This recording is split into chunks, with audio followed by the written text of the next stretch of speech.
ભારત સરકારના નાગરિક ઉડ્ડયન મંત્રી રામમોહન નાયડુએ વડોદરાની મુલાકાત લીધી હતી, જે અંગે પત્રકાર પરિષદ યોજી સાંસદ ડૉક્ટર હેમાંગ જોશીએ આ મુલાકાત દરમિયાન વડોદરા એરપોર્ટને મળેલ સિદ્ધિઓ અંગે વિસ્તૃત માહિતી આપી હતી. ભારત સરકારના નાગરિક ઉડ્ડયન મંત્રી રામમોહન નાયડુએ વડોદરાની મુલાકાત લીધી હતી, જે દરમિયાન વડોદરા એરપોર્ટ ઓથોરિટીના ઉચ્ચ અધિકારીઓ અને વડોદરા એરપોર્ટ સલાહકાર સમિતિના અધ્યક્ષ અને વડોદરાના સાંસદ ડૉક્ટર હેમાંગ જોશી અને ટીમ દ્વારા મંત્રી રામમોહન નાયડુને વડોદરા એરપોર્ટ પર ઇન્ટરનેશનલ ફ્લાઇટ અંગે માહિતગાર કરવામાં આવ્યા હતા અને અરજ કરવામાં આવી હતી કે વડોદરા શહેર અને આસપાસના જિલ્લાઓના મુસાફરોને સગવડ થઈ રહે તે માટે યોગ્ય કાર્યવાહી કરવા અરજ કરી હતી.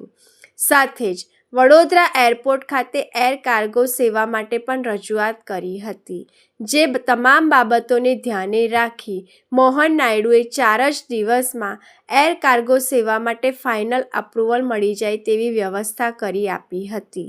તો વડોદરા એરપોર્ટથી હબ એન્ડ સ્પોક મોડલ અંતર્ગત આંતરરાષ્ટ્રીય ઉડાન ભરનાર મુસાફરોને વડોદરા એરપોર્ટથી જ ઇમિગ્રેશન અને ચેકિંગ કરી તેઓ મુસાફરી કરી શકે તેવી વ્યવસ્થા પણ ઊભી કરવામાં આવી છે અને ગુજરાત ફ્લાઇંગ ક્લબનું રિયુનિયન પણ પૂર્ણ થયું હતું. સમગ્ર બાબતે સાંસદ ડૉક્ટર હેમાંગ જોશી અને મહિલા અને બાળ કલ્યાણ વિભાગના મંત્રી મનીષાબેન વકીલએ પત્રકાર પરિષદ યોજી વિગતવાર માહિતી આપી હતી.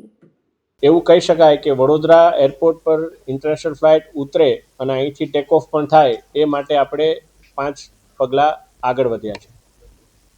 ક્યાં સુધી વડોદરાને ઇન્ટરનેશનલ એરપોર્ટનો ટેગ મળશે? આ તો એક વચલો રસ્તો કાઢેલો છે. વચલો રસ્તો જ આપણે એ માટે કાઢ્યો છે કે વહેલામાં વહેલી તકે આપણને આ આંતરરાષ્ટ્રીય ફ્લાઇટનો ટેગ મળે, પરંતુ આની અંદર સરકારનો કોઈ નિયંત્રણ ના હોવાના કારણે હું આપને કોઈ પ્રકારનો ખોટો વાયદો ના આપી શકું, પરંતુ એટલું આપણા માટે સરળતા થઈ જશે કે આપણા જે મુસાફરો છે એમને આંતરરાષ્ટ્રીય ફ્લાઇટ પકડવા માટે દૂર દૂર સુધી નહીં જવું. એક બીજો પણ વિષય માન્ય મંત્રીશ્રી સાથે અમારે જ્યારે ચર્ચા થઈ ત્યારે ધ્યાનમાં આવ્યો છે કે આંતરરાષ્ટ્રીય ફ્લાઇટ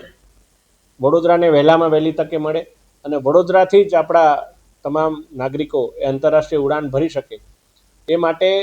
જે નિર્ણય છે એ એરલાઇન પોતે કરતી હોય છે. એમાં સરકારનો કોઈ કંટ્રોલ નથી હોતો, કારણ કે કન્ઝ્યુમર બિહેવિયરના કારણે એ લોકો નિર્ણય લેતા હોય છે.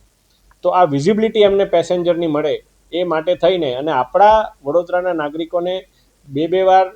ઇમિગ્રેશન ના કરવું પડે, સાથે સાથે આટલું દૂર 100 કિલોમીટર કરતાં વધારે દૂર જઈને એમને આંતરરાષ્ટ્રીય ફ્લાઇટ માટે જવું ના પડે